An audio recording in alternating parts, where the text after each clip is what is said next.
Boa noite. Hoje o Roda Viva tem como entrevistadores convidados Bibiana Lemos, que é editora da Boitempo Editorial, Márcia Furtado Avança, que é repórter da Rádio USP e diretora de comunicação social da Faculdade FIAM, Alberto Dines, editor do site e do programa de TV Observatório da Imprensa, Eugênio Butti, que é professor da ECA e da ESPM, além de colunista do Estado de São Paulo e da revista Época. E Carlos Eduardo Lins da Silva, professor de pós-graduação da ESPM e editor da revista Política Externa.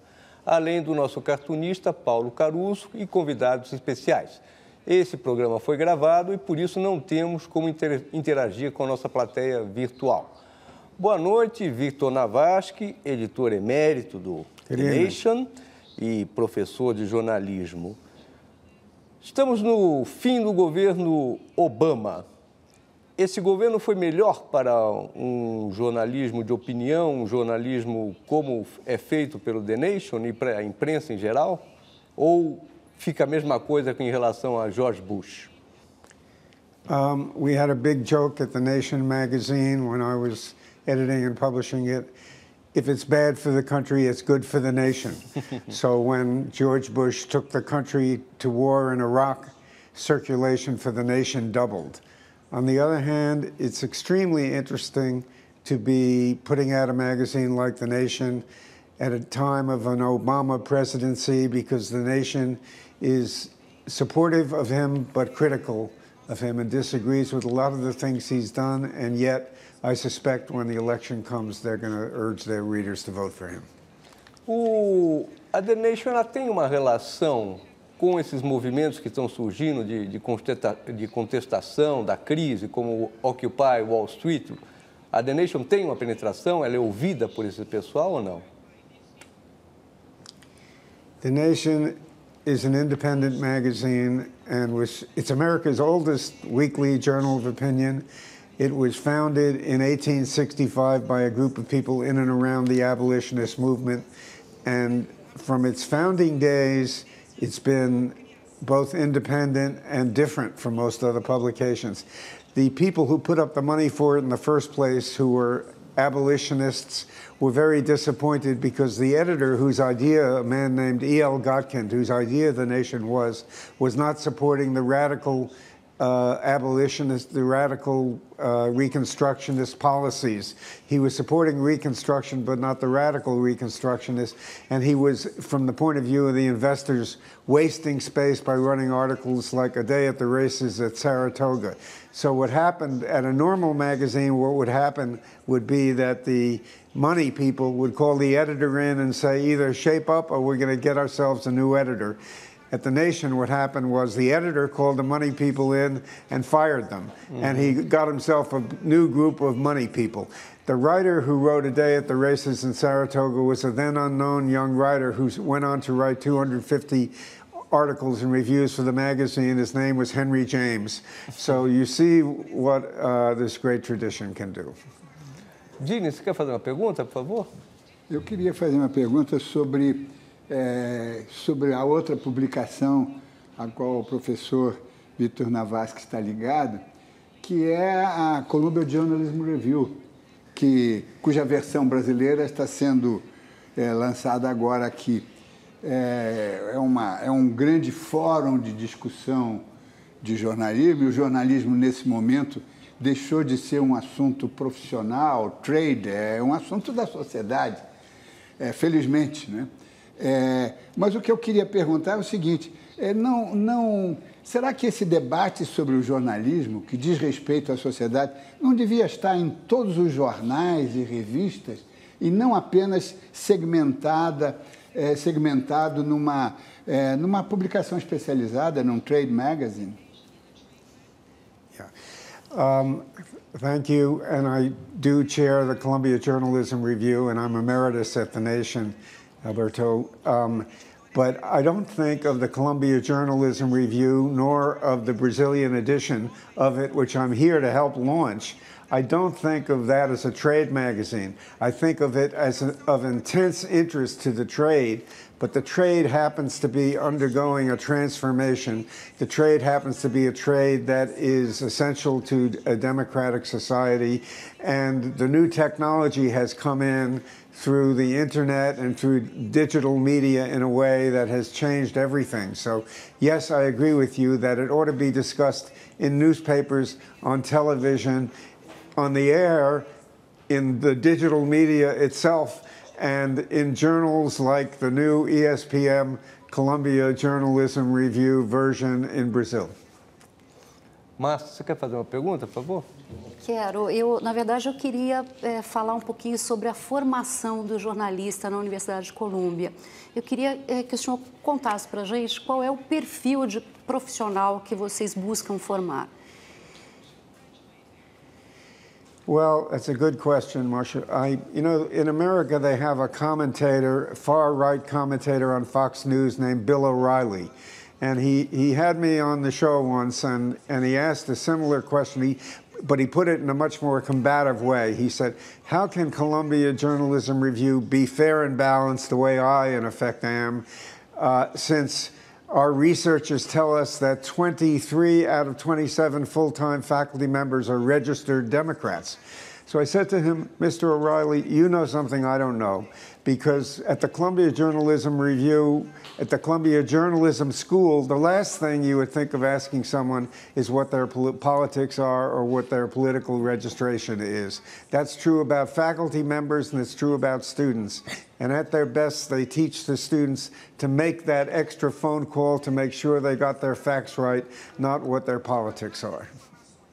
Carlos Eduardo, por favor. Professor, eu queria voltar à pergunta inicial do Mário Sérgio. O presidente Obama, como o senhor deve achar, como eu acho, como todo mundo acha, em princípio seria muito melhor para o jornalismo, para os jornalistas, para a liberdade de imprensa. No entanto, ele tem mantido políticas do governo anterior e de até outros governos antes que reprimem a profissão de jornalista. Por exemplo, o caso do repórter James Reason, do New York Times, que, por não revelar as fontes que lhe deram informações sobre a questão dos meios das armas de destruição de massa no Iraque, supostas, está preso. E o caso Bradley Manning, a pessoa que deu as informações para o Wikileaks a respeito do Departamento de Estado americano, usando a lei de espionagem de 1917. Como é que o senhor reage quando instrumentos antigos de outros governos são usados para cercear a liberdade de expressão nos Estados Unidos, pelo presidente Obama? You know, many years ago, I wrote a book called Kennedy Justice about the Justice Department when Robert Kennedy was Attorney General and first Jack Kennedy and then LBJ was the president.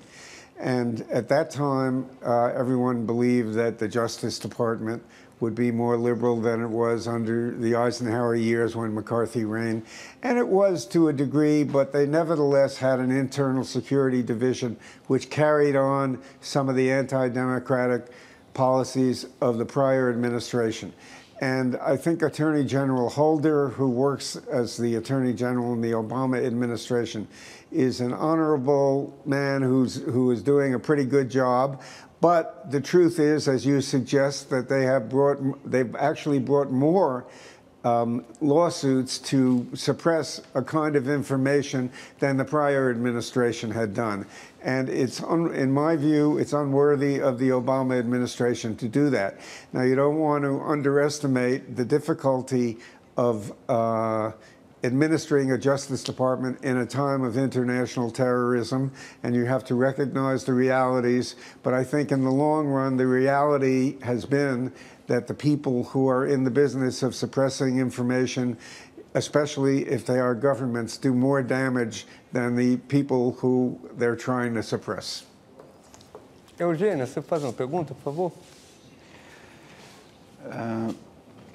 Há pouco, o senhor disse que o que menos importa, o que menos se pergunta a um professor de Colômbia é a filiação partidária ou em quem ele vota ou quais as simpatias. Mas, de um jeito ou de outro, a verdade é que a sua tradição jornalística e daqueles que trabalham com o senhor é vista como uma tradição de jornalismo de esquerda dentro do cenário americano. O que eu gostaria de saber é o que define a esquerda hoje nos Estados Unidos e um jornalismo de esquerda. É possível ser jornalista e ser de esquerda? E ser de esquerda nos Estados Unidos significa ser socialista ou apenas, nas suas próprias palavras, um liberal um pouco mais radical, um liberal um pouco mais de esquerda? Okay. Well, I think, Eugenio, that's about 6 questions in one. Yes. And I'll do my best to answer some of them. I won't do my best to answer what it means to be a left journalist in Brazil, since I don't speak the language. But I will do my best to. First, let me talk about the nation. I have always considered the nation one of its chief functions to be a forum for the debate between the radicals and the liberals, not the debate between the Democrats and the Republicans, which you can get in the mainstream press. But it's a different sort of debate. It's a debate between the old-fashioned New Deal Democrats who believe in top-down government and the new Greens who believe in bottom-up community organizing and participation. It's a debate between the radical feminists who believe that you shouldn't be allowed to sell pornography and the civil libertarians who believe you shouldn't ban anything from the bookstores or magazines and newspapers. So you get a different series of arguments, issues, and perspectives in a magazine like The Nation. Now, the same thing happens on the right in the United States with Bill Buckley's old magazine, National Review, or Murdoch's The Weekly Standard, and they have a debate that you also don't get in the mainstream media. I like to think that when I'm up at Columbia and I put my professor's hat over my bald head, that I don't inflict my politics on my students. I lean over backwards not to do that, and I like to think that although I have real questions about whether it's possible to be objective, it is possible to be fair, and you want to encourage the most exhaustive and thorough exploration of the arguments on both sides of an issue when you're looking at opinion or ideology, and you want to encourage the most exhaustive kind of research when you're looking at a factual question. And so what is the role of the left in the United States today? The role of the left in the United States today is a modest role, because on the right, the word moderation has become a dirty word. So it used to be on the right, or in the Republican Party, you had a tension between the moderates and the conservatives. Now the moderates have no voice anymore. The tension is between the conservatives and the Tea Party, which is sort of the radical right.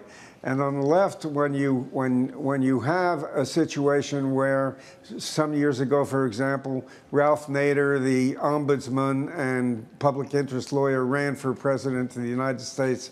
He ran he ran a relative, and Jesse Jackson before him, they ran relatively radical campaigns against centrist candidates. That's not happening this year in the United States.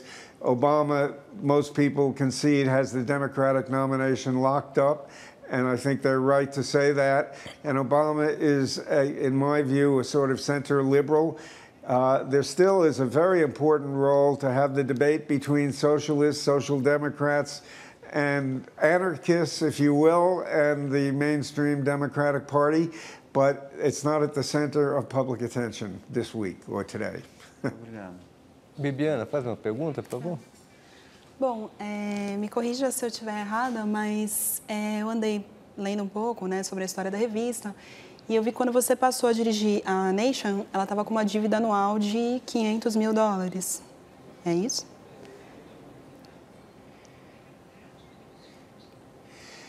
It was more than $500. The magazine was losing $150,000 a year.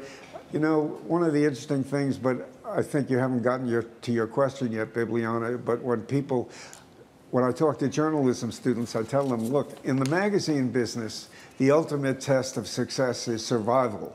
And The Nation, America's oldest weekly magazine, has survived with its paltry circulation, whereas magazines with circulations in the millions, like the Saturday Evening Post, Life magazine, and Collier's, have gone under. And so how can it be that this tiny magazine has survived all these years where the others have gone under? And I then share with them, off the record, the secret of The Nation's success, because since it survived longer than any other weekly, by that definition, it must be the most successful magazine in the country. It's not really, but there it is. Sim. The secret is that it's lost money virtually every one of its almost 150 years of publication. And that means that it's as much a cause as a business. You know, I think it survives partly because it has run itself like a business, but it has this passion on behalf of what it believes, and that's part of the secret of its survival. Pois é, aqui no Brasil a gente tem a maior parte, né, dos veículos de mídia, eles são de grandes, enfim, são grandes riquezas, né, que estão por trás. Assim, é difícil uma mídia independente, uma revista independente conseguir, né, se manter assim bem das pernas, né, como a gente diz. E eu vi que eu queria que você falasse um pouquinho mesmo dessa estratégia de ter conseguido levantar a Nation que estava nessa situação tão difícil, né? E mesmo o senhor, ela sobrevive de vendagem, de publicidade, enfim, desses apoios. O que faz a Nation conseguir continuar, né, no mundo? I think ultimately it is respect for the authenticity and the integrity of the independence of the magazine. And I say this without regard to its left-right politics. You know, interestingly, I think that the first sentence on the first page of the first issue of The Nation magazine published on July 6th, 1865, is one of the most courageous sentences in the history of the launches of magazines. And that sentence, which I have committed to memory, is, and you have to ask yourself whether Tina Brown, who's famous as this most trendy of all of our journalists, would have the courage to launch a new magazine with this sentence. The sentence is, "The week was singularly barren of significant events." Now think, could you launch a magazine today having a sentence like that? What that says to me is that this magazine is not going to play the games of false hype and false sensationalism, which magazines with circulation in the millions, like in the United States People magazine or Us magazine, play. You can trust it. If there is no news that week, it's going to tell you there's no news that week. If there is news that week, it's going to tell you there is news. That sentence violates every rule you're taught at journalism school. There's no authority saying it. If the New York Times were writing that sentence, they would have to say, so-and-so, they would say, Mario Sergio Conti told us this week that the week was singularly barren of exciting events, and then you'd have to have another opinion from you contesting it so that it shows that there's balance in the news. And so that's a whole different way of thinking about journalism. Combine that with the zealousness of the abolitionists and others and the willingness to pursue what they believe on behalf of the underclass and the disenfranchised, the willingness to fight for what they believe to be right. And those two things at their best make for a magazine that I think is going to survive for many years. So. Durante a sua carreira, qual foi o pior presidente que os Estados Unidos já teve? During my career? Yes. I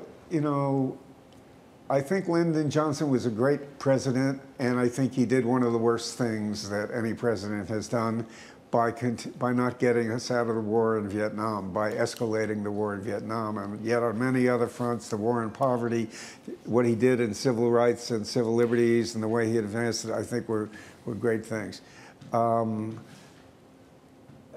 I don't have a worst president, and I think history has a lot to teach us because I went to college at a time when Dwight David Eisenhower was our president, and he had campaigned against a man named Adlai Stevenson.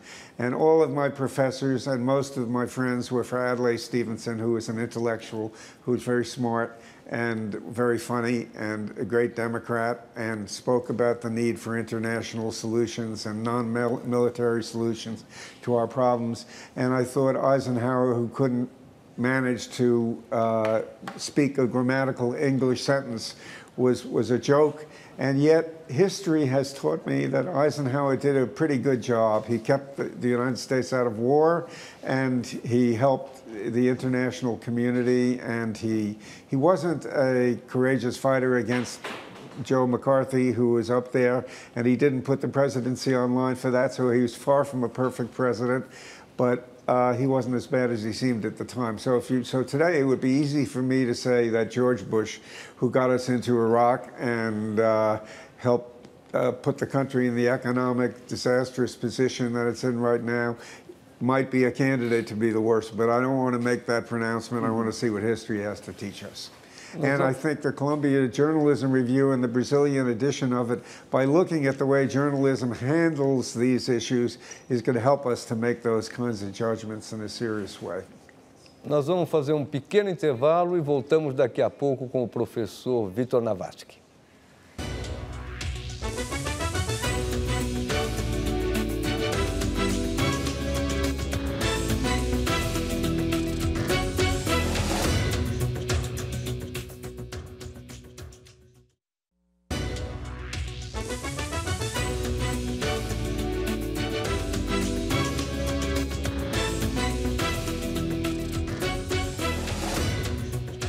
No centro da nossa arena, o diretor da Columbia Journalism Review, Vitor Navasky. Professor Navasky, nesse livro aqui do senhor, o A Matter of Opinion, uma questão de opinião, o senhor relata o seu encontro com o filósofo alemão Jürgen Habermas, que fala sobre a importância de haver opinião pública, como é que ela nasceu nos cafés, por isso que é importante ter um órgão, mesmo pequeno, de imprensa, que tem uma opinião para criar um debate de ideias. Hoje, me parece que a opinião pública está muito na internet. Nem sei se é uma opinião pública mesmo, porque aqui, pelo menos, é uma poluição de blogs, de Twitter, de xingamentos, de agressões, que muitas vezes se perde a dimensão do debate de ideias. O senhor acha que a internet está contribuindo para a disseminação de ideias ou não? I'm glad you mentioned Jürgen Habermas and the internet in the same breath, because I think in the long run, the internet is a great thing.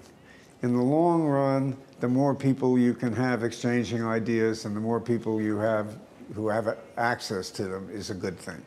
In the short run, I think the digital media have contributed to the degrading of ideas, of the serious statement of ideas in the media. And, you know, Habermas is known for his theory of the public sphere and also his basic belief that ultimately it's the power of the better argument that will prevail. And I think one of the terrible things about the internet is that it has given opinion journalism a bad name. And that people, when they think of opinion journalism, they think of the shout shows on cable television like O'Reilly, who I've mentioned before, and they think of the bloggers on the internet who make charges for which there is no substantiation. But the real opinion journalism these days, I think, appears mostly in magazines like The Nation, but not just The Nation, but magazines of the right, like the National Review and the Weekly Standard, which have a different way of putting forth their opinions. They present the evidence on behalf of their argument. It's like two lawyers making the best case they can for their client being the ideas that they're trying to promote. And I think the journalism reviews, which are not journals of opinion so much, they play an invaluable role in policing and enforcing the ground rules and pointing out what the ground rules ought to be for the serious exchange of ideas and opinion in this age of the internet. In the end, we all hope it's all going to work out, but it's very complicated. Diniz, por favor. Professor Navasky, aqui no Brasil, dos poucos assuntos que leva a imprensa para as páginas da imprensa é a questão do chamado controle social ou da regulação. Volta e meia, quando há uma crise política, grupos mais radicais, mais à esquerda, levantam a bandeira da regulação do controle social sobre a imprensa, da necessidade de regulação.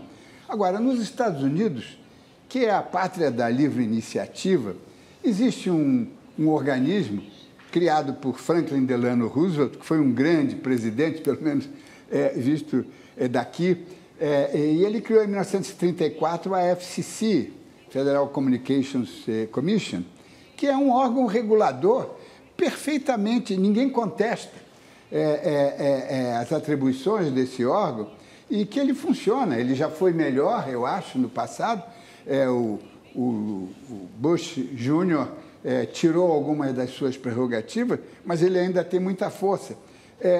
Será que é possível vermos o FCC como, digamos, um órgão regulador necessário, sobretudo no campo da propriedade cruzada, da dupla, da formação de monopólios? Em suma, ele cria, junto à imprensa, a ideia de que ela não é o último poder, tem alguém que a observa e pode evitar os seus excessos.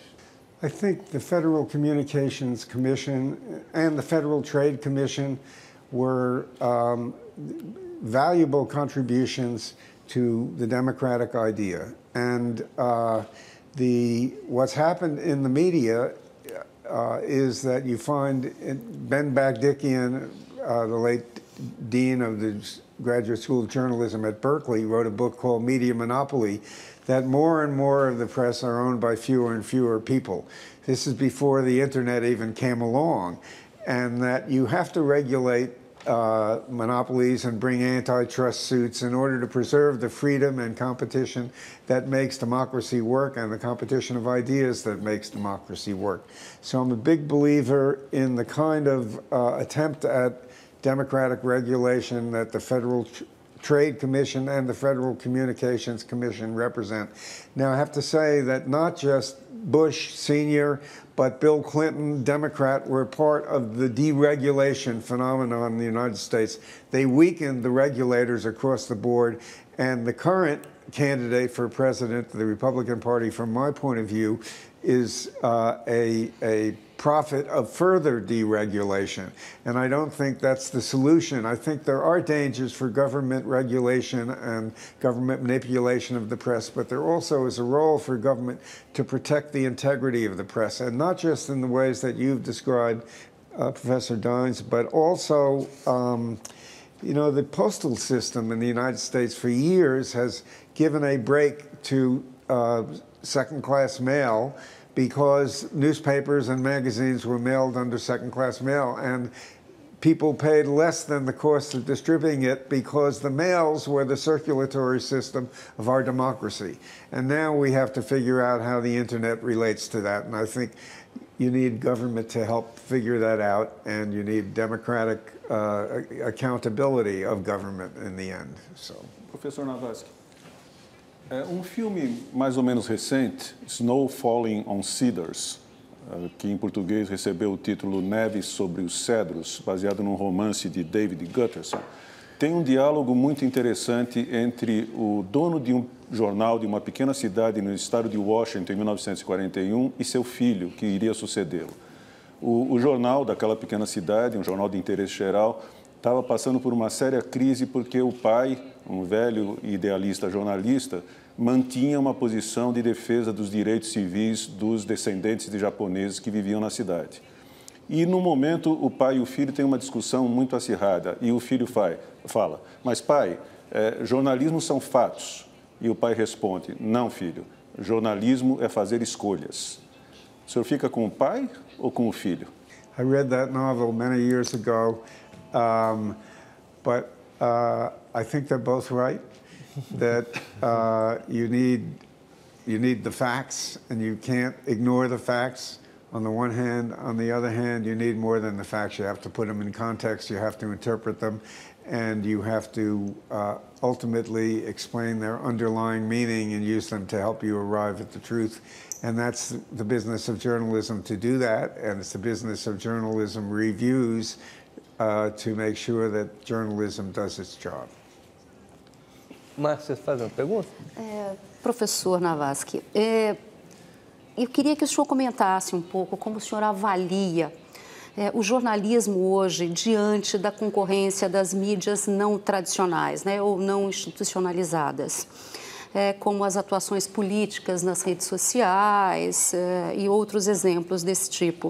O senhor acha que o jornalismo vive uma crise de legitimidade?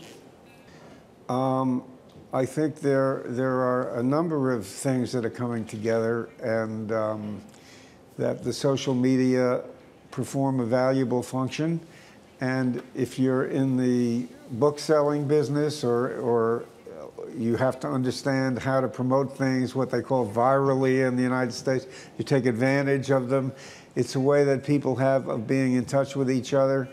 But I agree with you, your implication that there are no standards there that are standards in the sense of the traditional media. Let me give you an example from the United States and from the Columbia Journalism Review. My experience was, and still is, both from teaching, from having worked at the New York Times Magazine, at the Nation Magazine, and at the Columbia Journalism Review, and having seen what's happening in the social media in the world, that almost all magazines now have websites of their own. But when you look at the websites and you look at the magazine, they have different standards.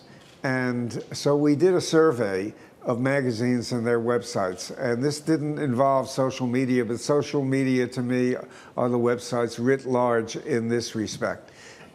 We asked the questions, do you fact check? In America, all magazine articles at respectable magazines are fact checked. Do you fact check on your website with the same rigor that you fact check in your magazine? And the answer was no. The answer was no, even at the most prestigious magazine, a magazine like the New Yorker. Big surprise, you can't do it with the same rigor, because in order to get traffic, you need speed, and in order to and you don't have time. Second question, do you copy edit with the same rigor as your parent magazine? And some of them don't copy edit at all, and some of them don't fact check at all, and the general answer is no, they don't do it with the same rigor as they do for the parent magazine. Is the line between editorial and advertising, which is respected in traditional print media and even traditional television media, respected in the online world? And when I say online, write social media in there. No, it is not. It can't be. It's confused by the new technology. You see things popping up in the middle all the time. So there is a real, it seems to me, crisis of standards that is going on, and we have to figure out what the standards of the new media should be and can be. And again, it's an invitation to the Brazilian Journalism Review, the Columbia Journalism Review, and all of the ESPM Journalism Reviews, all of the journalism monitors to help us do that. Pelo que o senhor fala, então a gente pode concluir que a imprensa americana está piorando devido à tecnologia? I think technology represents a threat.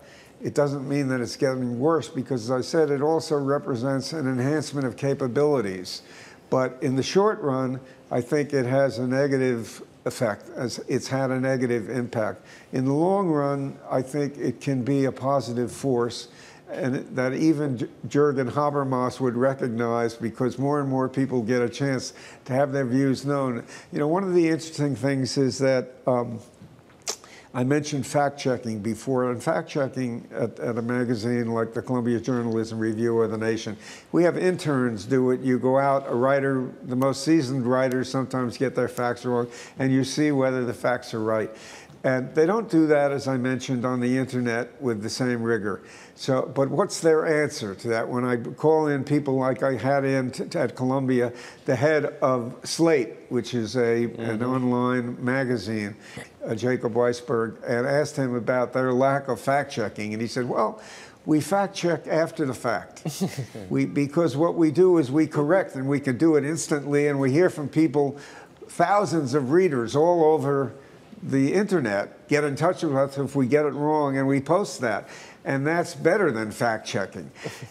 I believe it's a valuable thing. It's not better than fact-checking, better that you get it right the first time. And there still aren't standards for how you do that. Do you leave the original error there so that it doesn't, so that it gets recirculated by people who haven't caught up with the correction? Do you say we changed it in this version, and how do you change it just because someone tells you you were wrong, or do you do some fact checking of your own to change it? And they haven't figured that out yet. So I think technology poses a whole new set of challenges, but a whole new set of opportunities as well. So. No livro o senhor também, ainda no capítulo tecnologia, no livro o senhor fala que o senhor é contra a entrevista com o gravador, por exemplo. Que aí com o gravador o jornalista não presta atenção na coisa essencial que o entrevistado está dizendo. O senhor ainda mantém essa posição que um avanço tecnológico como o gravador não é indispensável?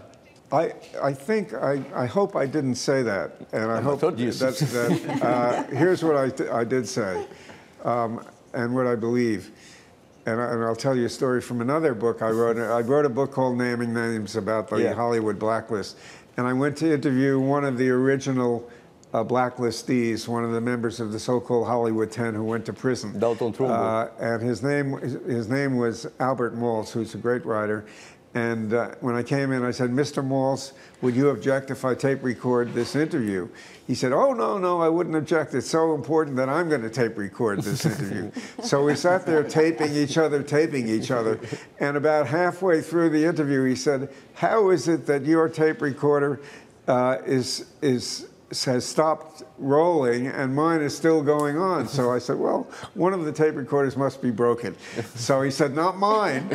So I went back to my hotel room. This was in Hollywood. I went back to my hotel room, and sure enough, my recorder was broken, and I had to sheepishly call him the next day and ask if I could have his tape recording of my interviewing him, which he was happy to give me. The fact is, however, as any seasoned reporter will tell you, and as you could tell me, that frequently you get your most valuable information after you shut your tape recorder off and you're at the door and you're having an informal conversation. They tell you something that they never would have said with the tape recorder rolling. So it's another instance where technology gives you opportunities to make sure that you got it right, but it cuts off some other exchanges that are natural to the human condition, respect for privacy and other things like that. So I hope I didn't say that I'm against taping it at all, and I hope I don't teach my students that. But it has its pluses and minuses, and I'm very much in favor of it in certain circumstances. So. Eugênio. Outra vez, Victor, eu vou ter duas perguntas em uma e eu vou fazer uma só. Okay. Mas only two. Mas uma é sobre o curso de pós em jornalismo em Colômbia. Colômbia é das poucas universidades nos Estados Unidos que oferece um curso para jornalistas apenas no nível de pós. E junto com isso, apenas jornalismo.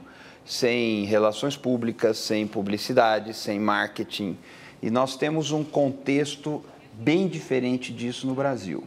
No Brasil, até hoje, não existe um curso para formar jornalistas que seja um curso em nível de pós-graduação, que, portanto, possa ter entre seus alunos aqueles que fizeram direito, fizeram filosofia, fizeram economia, e aí vão fazer um curso de 1 ano, como é em Colômbia, para virarem jornalistas.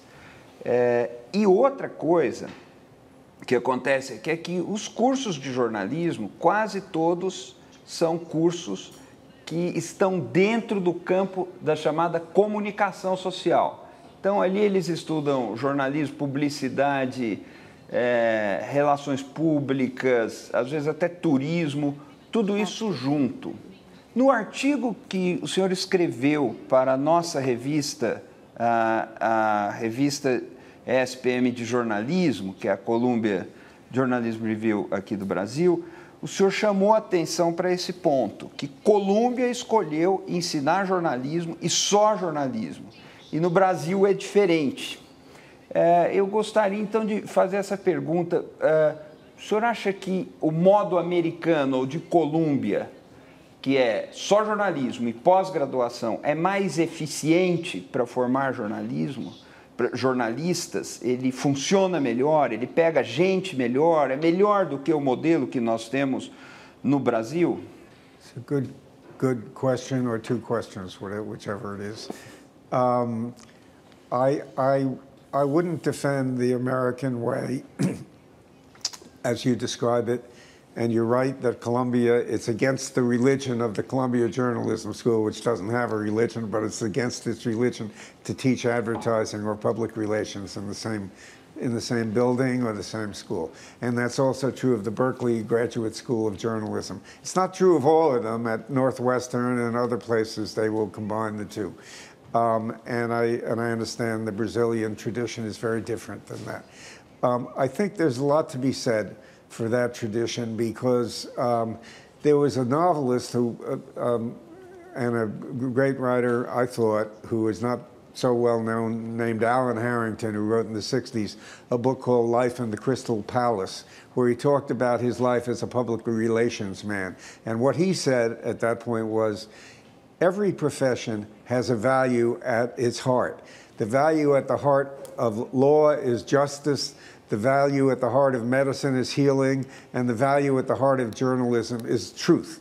He said the value at the heart of public relations is the distortion of truth on behalf of your client, so that the two very different enterprises. And I think that insight has some truth, if I may use that word, to it, and that truth is what animates the impetus at the Columbia Journalism School to teach journalism rather than PR or advertising or propaganda. Now, having said that, I also, as we discussed earlier, there's a problem today because the old business models don't work. And journalism is suffering because the business side of journalism doesn't know what to do about it. And part of that is because of the digital media and all of the other things that are, part of it is what's happening in the economy, but part of it is what's happening in the world, so that even the Columbia School of Journalism has recognized that you need a new business model. Now, one of the ways it deals with that at Columbia is that the Columbia Journalism Review has broadened its franchise to, instead of just doing media criticism, it's involved in the search for new business models. A second way at Columbia, that at the university, at the Graduate School of Journalism, that they deal with it, is that they've invited in, not for credit, however, a lecturer, Kenny Lehrer, who put up the money for the Huffington Post in the first place, to give a series of lectures for students who want to go into business for themselves, students who are majoring in digital, or concentrating in digital journalism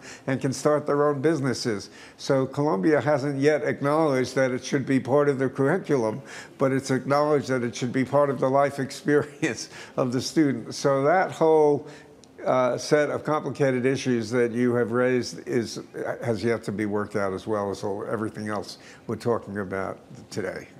So, nós vamos fazer mais um breve intervalo e voltamos já com o professor Navasky.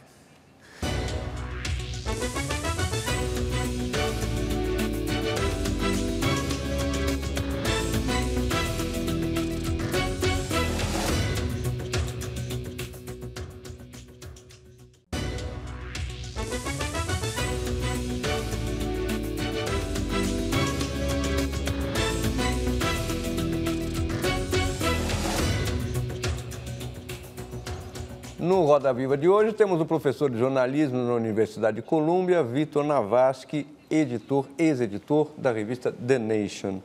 Professor Navasky, o Eugênio tocou numa questão que aqui no Brasil é recorrente, sobre a necessidade de haver cursos de jornalismo, a necessidade do profissional, do jornalista, ter um diploma de jornalismo.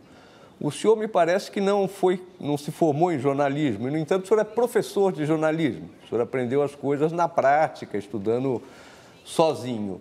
É necessário, o senhor acha bom que os profissionais de jornalismo tenham um curso de jornalismo? I can't speak to the Brazilian situation, but I can speak to your question and answer it out of my own experience and invite you to apply it to the Brazilian situation. It used to be that students would come to me when I worked at The Nation or when I worked at the New York Times many years ago and ask me whether I thought they should go to journalism school. And let me say for myself, I applied to journalism school and didn't get in because I gave the wrong answer to one of the questions. I did okay on the test, but the wrong answer that I gave had to do with the question that Eugenio Bucci asked. They said, what's your goal in life? What do you want to be? And it happened that day. I saw President Eisenhower's press secretary, Jim Hagerty, make a very eloquent statement. I said, I wouldn't mind being a presidential press secretary. Wrong answer, public relations, nothing to do with journalism. You shouldn't think that way. So they invited me back to come and explain what I meant, and I never went back and I never went to journalism school. But I used to be asked by students, is it worth it to go to graduate school? I'd say, look, if you have the resources to go to graduate school, or you can get a scholarship, and you're interested in economics, if I were you, and I could get in, I'd go to the London School of Economics. If I were interested in reporting on science, I would go and increase my medical or scientific expertise rather than go to journalism school. But it's your choice. It can't do any harm. I now believe, it may be because I'm at Columbia and see it only from the inside, and it may be a distorted perspective, but I believe because of all the profound changes in journalism itself, that number one, you no longer get mentoring on the job the way you used to from your editor, who will go over your story with you, used to go over your story with you and teach you the rudiments of how to report a newspaper story. The reason you don't get that anymore is that newspaper bureaus, on even papers as magnificent as the New York Times, the Washington Post, they're shrinking. The number of them are being cut back, and the number of people in any bureau are being cut back. And there isn't the luxury of mentoring the way there used to be. Some places you can get it. One of the places you can get that is at a good journalism school. Whether that should be 1 year or 2 years, at Berkeley it's 2 years, at Columbia it's 1 year, or 4 years, it depends on what you get in the rest of your education. So that's one reason why I think journalism school has a value that it didn't used to have, where you do get serious attention to just the day-to-day tasks of starting out in journalism. A second reason is because of the radical changes that digital media have contributed to, and the economy has contributed to, and cable television has contributed to, that more and more employers want to hire multi-capacity journalists who can interview for a radio show, who can take pictures, who can write a sentence, and who can appear and report. And the fact that the profession is changing, that there are new job definitions, means that journalism school can give you a panoramic view of what's going on in the business that you can't get from a single job. So I no longer say it can't do you any harm. I say it might do you some good. But you still, of course, can be a journalist without having gone to journalism school. And I went to law school myself, and I got a law degree, and I never practiced law. But I did start a magazine when I was in law school because journalism was my love. So. Viviana, você faz uma pergunta? Bom, o senhor está no jornalismo há bastante tempo, né? E eu gostaria de saber quais foram assim as coisas que o senhor mais gostou de cobrir e se o senhor sempre pôde falar sobre elas, sobre seu ponto de vista, demonstrar em todos os jornais que o senhor esteve. Como que foi isso? Enfim, o senhor passou por governos democratas, republicanos, enfim, tem uma longa experiência aí. e trabalhou em veículos diferentes, né, como New York Times, Nation, coisas diferentes, como editor, como diretor, né? E como que foi quando o senhor sempre teve a mesma opinião política dos jornais que o senhor trabalhou? O senhor sempre pôde, enfim, se manifestar claramente, sem amarras? It's too big a question, but I'll do my best to deal with it. I thought I always had the same opinions. The day I left the New York Times and became the editor, it didn't happen the next day, but I became the editor. I wrote a book in between, became the editor of The Nation. Without changing my opinions, people changed their view about my opinions. They assumed I would be biased because I was at The Nation. They assumed I wasn't biased because I was at the New York Times. And I hadn't changed my views one whit. However, other than in life, as you go on, if you have any brains, you evolve. Your opinions get more and more complicated, and at least that was true in my case. There are different conventions at a paper like the New York Times and at a magazine like The Nation. So it's hard to. So that's point one I would make. Point two, I would make one of the stories that I loved to cover, as any journalist did, and still does, presumably, partly for the wrong reasons, it's very glamorous, is to go cover a political convention, a presidential convention. One of the reasons it's so glamorous is that it's so much fun to cover is that 12,000, now 15,000 journalists descend upon the convention, and you get to meet your peers from throughout the world, which is a rare occurrence and a rare event, and it's worth it unto itself. Ironically, it has almost nothing to do with what you're supposed to be covering, because more and more conventions in the United States are coronations. The candidate has been picked in advance. There's less and less adventure going on there. It's very hard to pick out what is the most significant or what you learn, and when you learn it. I'll tell you one experience I had. I was in the United States Army in Alaska, where I edited a military newspaper, and I got out of the Army, and before I went to law school, which I had the GI Bill of Rights to go to on, I got myself a job in Chicago because the Democratic Convention was going to be held in Chicago that year. It was the year that Adlai Stevenson was running against Dwight D. Eisenhower, and I got a newspaper, a civilian newspaper in Alaska, to give me a letter saying that I could cover the Alaska delegation at the convention. So I went there to do this. When I got to the convention, first thing that I noticed was that there are all these Coca-Cola and Pepsi-Cola stands, and they're giving away free Pepsi-Cola and free Coca-Cola. The next thing I saw was that there are parties being given by all these lobbyists from all these things where the booze flowed, and American Telephone and Telegraph would give a party, and the larger the corporation, the better the party would be, and the drunker you got if you went there. I saw, so one thing after another at these conventions was being given away free of charge. And I ran into a friend of mine whose father worked for an Austrian news agency. And I said, one of the problems I have, he asked me what I was doing there. And I said, I'm filing for Alaska, but one of the problems I have is my typewriter is back in my apartment, and the convention hall is taking place an hour away. How am I going to file it? He said, don't worry about it. There's a press room downstairs. You go to the Western Union room, and they all file Western Union. So I went to there, and I started typing my article, and some guy came running up to me, and he said, where are you? Where's your story for? I said, it's for the Alaska, the Times. He said, and he yells, hey, Joe, do we go to Alaska? And the guy says, yes. So I say to myself, isn't that marvelous? You can send the story free all the way to Alaska. So for the rest of the convention, I filed my stories every day. At the end of the day, I would go down to the Western Union room and file my story and turn it in, and they'd send it off. The papers started arriving, and my stories weren't in the paper. And I thought, well, I don't know how to write a good convention story. I guess they're not interested in publishing it.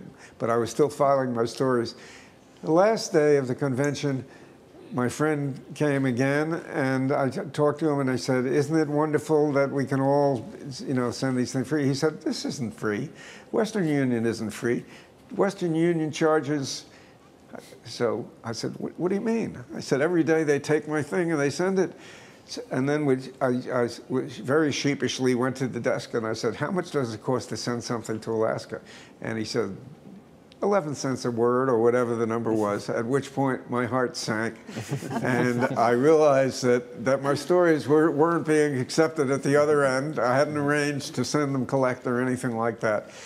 And I thought, stupid me.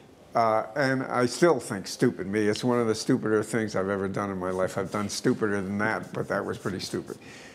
On the other hand, it took me about 20 years to think the real lesson of that was all of these huge corporate lobbyists, enterprises that were dominating these conventions and determining the lives of the delegates, the reporters, and everything else that went on, giving away all these freebies and helping you define things. And the role of money in politics, which now everybody talks about, I learned in a very different way than I thought I would learn it. So that's an experience I had. Neste mês de junho de 2012, faz 40 anos que Bob Woodward e Carl Bernstein publicaram a primeira reportagem sobre o caso Watergate. Naquela época, nos anos 70, o caso Watergate e os documentos do Pentágono foram vistos como uma prova da vitalidade do jornalismo americano e da sua independência diante do governo, diante do Estado. Disse, eu não sei se é verdade, que o presidente Nixon chegou a tentar fazer uma chantagem com a Katharine Graham de não renovar a licença de um canal de televisão do Washington Post se ela continuasse a publicar as reportagens sobre o Watergate, e ela manteve a sua posição. Depois do 11 de setembro e durante a invasão do Iraque, diversos grandes jornais americanos, o próprio Post e o próprio Times, que haviam resistido tanto ao governo Nixon, passaram a dar informações que depois se comprovaram falsas, que eram vazadas pelo, principalmente, Departamento de Defesa, em favor das posições do governo americano. E agora mesmo, o governo Obama está também fazendo vazamentos seletivos que os jornais têm publicado a seu favor. Além da questão do modelo de negócios e da tecnologia, que o senhor já disse aqui que tem, de alguma forma, afetado negativamente, pelo menos no curto prazo, a qualidade do jornalismo americano, por que o senhor acha que o jornalismo americano atualmente se mostra menos disposto a enfrentar o Estado, o governo, do que se mostrava 40 anos atrás? First, let me address your premise about Watergate. There are two new books out about Watergate which question your premise. One of them I'll speak to because I've read it. I haven't read the other one. There's one book called The Leak by a journalist named Max Holland, in which he takes the man who subsequently was identified as Deep Throat, who was the person who was supposed to be informing Woodward and Bernstein the secrets of out of his disillusion with what the Nixon regime was doing. And if you believe Max Holland's analysis and facts, I believe his facts, I'm not sure I believe his analysis, but what he argues is that Mark Felt was indeed leaking this stuff to them, but not because he was disillusioned with what the Nixon administration was doing, but because J. Edgar Hoover had died and he wanted to replace J. Edgar Hoover and embarrass the acting director of the FBI with these leaks. And the acting director of the FBI was a man named L. Pastor Gray. And Holland makes a pretty good case for this. But so what? What does one care about the motive of the leaker? And what Holland argues is that here's why you should care about that, because Woodward and Bernstein have been celebrated as great journalists. Instead, they were manipulated by the leaker, who occasionally gave them some wrong information. And his goal was not to bring down the Nixon administration. It was to get himself be elected director of the FBI, so that journalists in that period, if you accept the Holland analysis, were not perfect souls either, that they got euchred by their sources the same way they do to this age. It's always been a question of how independent the independent press is in the United States. And the most effective, to me, proof of that, or the most documented proof of that, is the career of an independent journalist named I.F. Stone, the late I.F. Stone. I.F. Stone, one-man band, put out his own little weekly and would constantly get information that the big newspapers hadn't gotten. And he got it partly by never going to an off-the-record press conference, never having an alliance with any government sources that one knew about, by studying the congressional record, and by starting with the premise that all governments are liars, and a whole set of irreverent and absolutist, radical presumptions that enabled him to function as a different kind of journalist that did some of the things that you're talking about. But the mainstream press and the government have collaborated with each other in ways that they understood and ways they didn't understand over the years. I think, but there have always been the I.F. Stones of the world, or Cy Hirsch, who broke the story about the My Lai massacre on their own with his own news service. And I think that is true to this day. It's true to some of the people the Obama administration is prosecuting under, or attempting to prosecute and punish, because they have leaked or the recipients of the leaks. And I don't accept at this point that that today journalism is more cowardly or obsequious than it was. It's self-interest to cite my old colleagues at The Nation, but they have young journalists who are breaking stories that the government would much prefer did not come out. And on the front page of the New York Times itself, the government is very unhappy with the way, in the last few days, with the way in which certain stories have come out about what's happening in Syria and other places. So I don't share your pessimism about the current condition. Nós vamos fazer último intervalo, voltamos daqui a pouco para o bloco final do Roda Viva.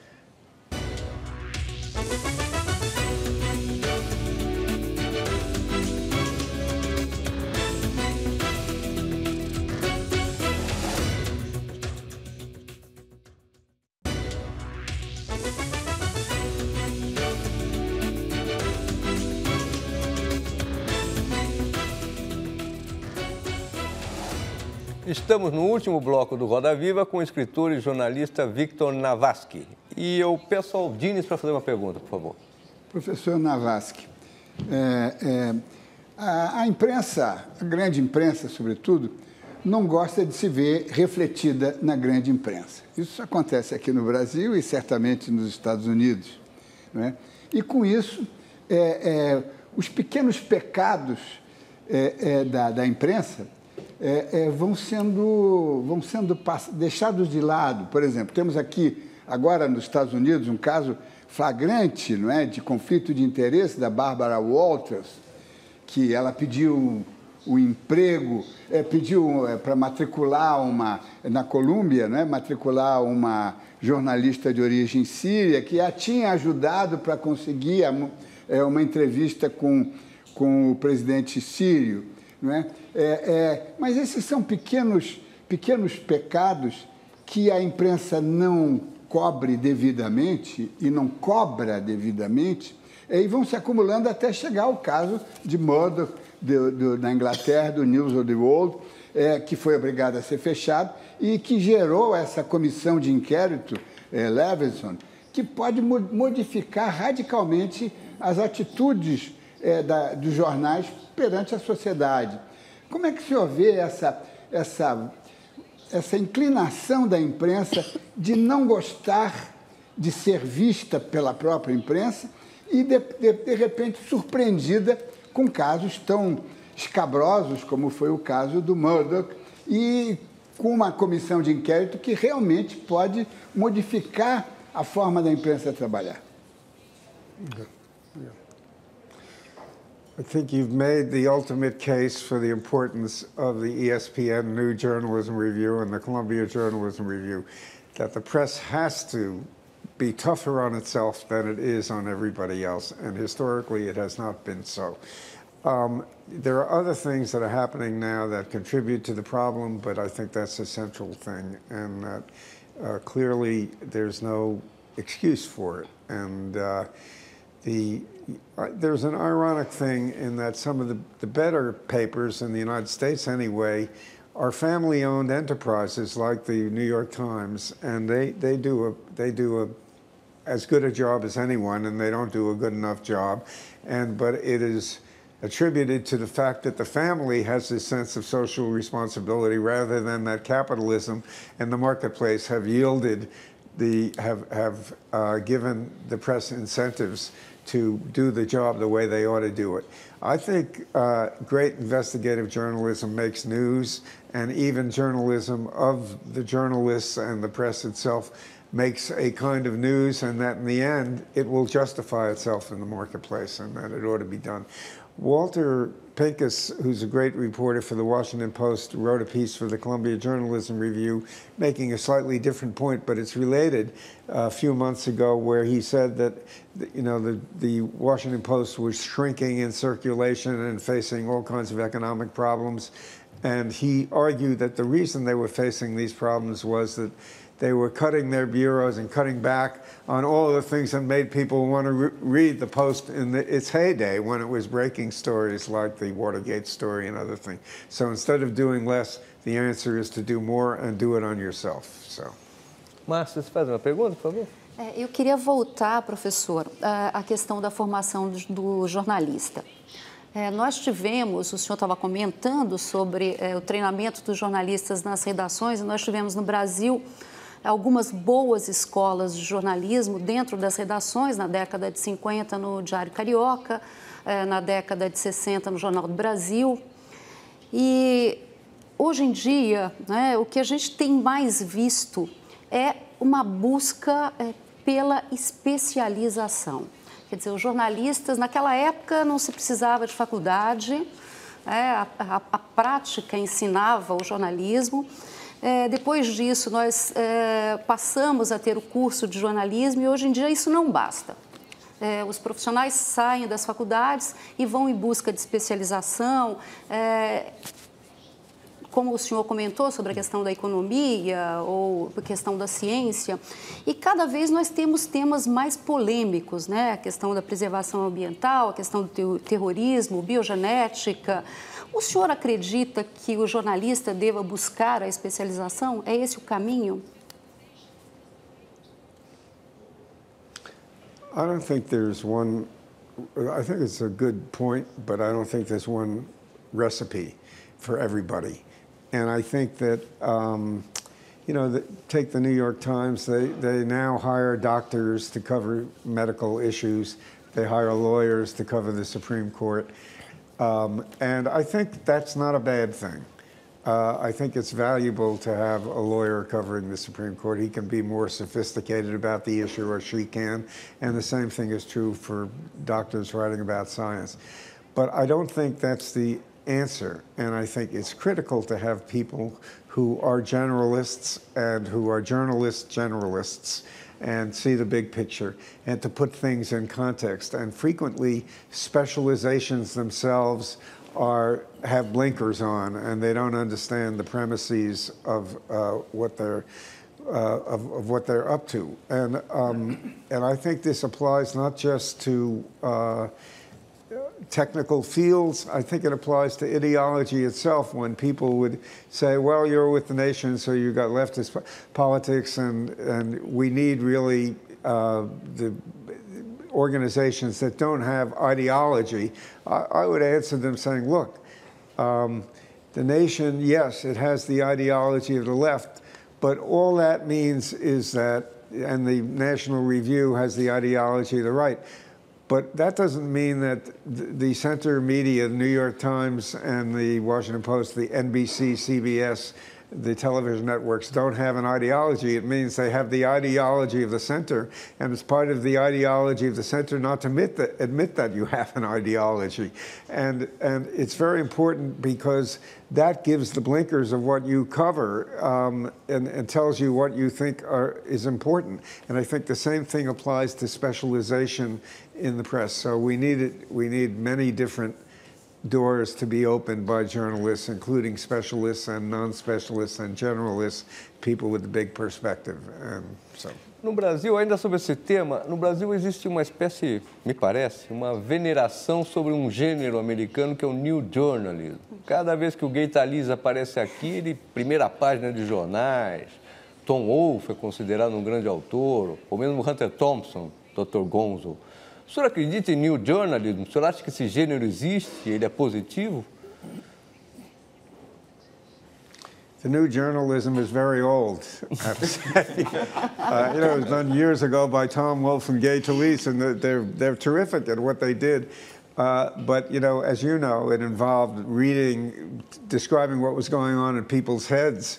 How do we know that? It involved composites in the case of Gail Sheehy, where she would put together 3 or 4 people and describe them as if they were one pimp in Harlem. And there are too many liberties taken with the so-called New Journalism. Now, I have to say on behalf of Gay Talese that Gay Talese was one of the few so-called new journalists who, and is still maybe, who just used it as a way of doing in-depth reporting and looking at things that traditional journalists didn't look like, that were more personal, rather than trying to peer into their heads and pretend that he knew what they were thinking.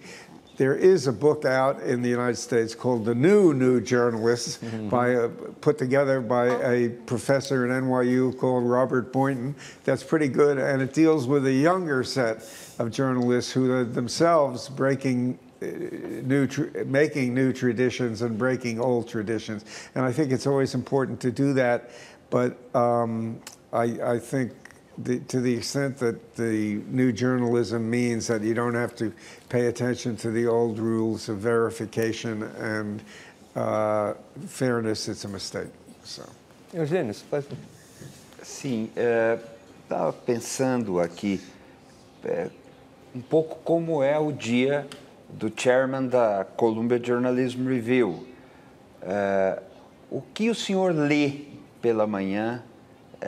Qual jornal o senhor não começa o dia sem ler? Se é que o senhor pode declarar essas coisas, não queria constrangê-lo ou não deixá-lo à vontade, mas o que tem se feito de bom? O senhor escuta, por exemplo, a rádio pública, a PBS. a NPR, o senhor escuta a PBS, ou que programa de televisão é bom hoje no jornalismo americano? Então, para o senhor, o que é o jornal, um bom jornal, quem está fazendo um bom trabalho, o que o senhor gosta de ler, o que o senhor gosta de ver na televisão, no rádio? Falam muito da NPR, da qualidade dos programas, sobretudo de jornalismo internacional. Se há algo ali de bom que chame a sua atenção? Okay. Well, if you don't want to embarrass me, don't ask me to answer that question. So I'm embarrassed, but I'm happy to be embarrassed. So, okay. But my day is complicated in a number of different ways. Number one is my relationship with the nation still exists to an extent, to the following extent. I have an office down there, and I'm assigned an intern. And the intern does specific tasks that I may ask the intern to do. One of the tasks I give to the intern is I tell him I'm writing a book about cartoons, or if I were writing a book about the McCarthy period, or if I were writing anything you come across in any magazine, newspaper that you've read that deals with the subject that I'm working on right now, clip it for me and make sure that I read it. I also have the benefit at the Nation, not at Columbia, of an inbox that has every magazine that comes into the office, and I go down there one day a week, and I go through them very quickly and pick out the things that I want to read. So I look at The Economist, and if there's an article in there on what's happening with that explains why the stock market fell last week, I want to hear their explanation and compare it with some essayist in the New York Review of Books who has a different explanation about what's happening with the market. And again, so I have this panoramic fan of magazines that I can choose from and look at. In the morning, and I listen to NPR whenever I'm in a car, but I don't listen to the radio in the morning. I watch television in the morning and read the newspapers. I read the New York Times. I get in my house the New York Times, the Washington Post, the Wall Street Journal, and we get the Financial Times delivered to us. My wife is a stockbroker. In paper, we get all these things, and I check certain things out online in addition, but we get in paper those things, and we get the New Republic magazine delivered to our home, and Time and Newsweek. And I do that partly out of professional obligation, partly out of curiosity. The New York Times is the only paper I read all the way through. And I make an effort at doing it. It takes far too much time to do it, but I do it. And I would feel deprived without it. So that's just my life on there. I watch on television MSNBC in the morning. There's a program called Morning Joe. And Joe, MSNBC, is famous as a liberal TV network. Joe of Morning Joe is a former Republican congressman. I don't particularly respect his take on most of the issues that he does, but he has interesting guests. Most of the guests are people who I'm curious to hear what they have to say about what's going on. And I'll switch off to him, to CNN, when I'm not getting interesting stuff. And I am and my wife complains that I shouldn't have the television set on when I'm reading the newspapers. So, now you know. Bibiana, uma pergunta? Sim. Na sua opinião, quais são as saídas para o jornalismo independente hoje em dia, financeiramente? Como que um veículo independente consegue se manter financeiramente hoje em dia? Assim, quais seriam suas sugestões, assim, em conselhos, um jornalista experiente para a mídia brasileira, assim, independente? It depends on the person. If you don't have the capacity to put together a sentence, or you don't have a particularly interesting style, there are certain things you can't do. Maybe you should be a television presenter or a photographer, and if that's your skill, you then, there are ways of marketing that skill and being where the action is and following it through. If you do have those capacities, I think I'm now going to go backwards in time. The traditional way of surviving in the news business was either starting at the bottom at a big organization, whether it's Time Magazine, New York Times, a network. You would start in the mailroom, and then you would work on the fact-checking, the research desk, and then you would become, at Time Magazine, what they call a reporter. Although your name never used to go on the stories, you would file copy, and then it would go back to New York, and then they would rewrite your copy, and then if you did well, you get promoted there. The second traditional way, instead of starting at the bottom and working your way up, is to send in articles on a freelance basis, and it's always better obviously to send it to a person rather than to a title. And ideally, if you know someone who knows someone who knows someone, to have a connection to that person so that they don't have to fight their way through the slush pile, to know that you're there for them. And that until you find a place that is congenial for you to write for, that respects what you do and that you feel comfortable writing for, whose assumptions you probably share, and that way of prevailing from a business point of view, a financial point of view, is you can move into a large organization laterally from a position of having written for it. I went to work for the New York Times having written 16 articles for their magazine. So they knew that I had started my own little magazine. They knew I had editorial interests and that I could work with them. So they asked me would I come to work there, but I wanted to be a writer and they wanted an editor. So I agreed I would go there for a couple of years and do that. But it's largely a matter these days of patching together things, especially with the blogosphere. There are blogs that pay, and there are blogs that don't pay. There are one of the most successful bloggers, Andrew Sullivan, who now gets a lot of money and has moved from place to place, began by just having what they called, I think, a tip jar. And he would write his blogs and then ask the viewers to send money in to support him and help him do what he did. He was a very conservative guy. And so there are many opportunities to think creatively about how to answer your question. Nós estamos terminando o programa. Tem uma questão aí pessoal para o senhor. O senhor foi um repórter, o senhor fez um livro de repórter, que é o Naming Names, até ganhou um prêmio importante, o National Book Award. O senhor foi editor do Nation durante décadas e durante a sua gestão a Nation se fortaleceu e agora o senhor é professor de jornalismo. O senhor, pessoalmente, o que o senhor gosta mais? Ser repórter, ser diretor de redação ou ser professor?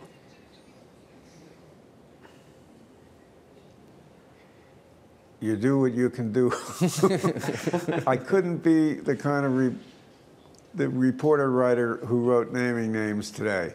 I have too many problems with my knees to go up and down the stairs and run to the places I had to run to be at as a reporter. And so you have to work at a level appropriate to your energy and capacity, and then some. And you delude yourself into thinking you're performing a valuable function as a professor by telling old war stories about here's what I did, and you try not to do that. You try to bring out the best in people and think about what you wish someone had done for you when you were there at that time. And I get satisfaction from doing that, but I always miss what I'm not doing. So even when I was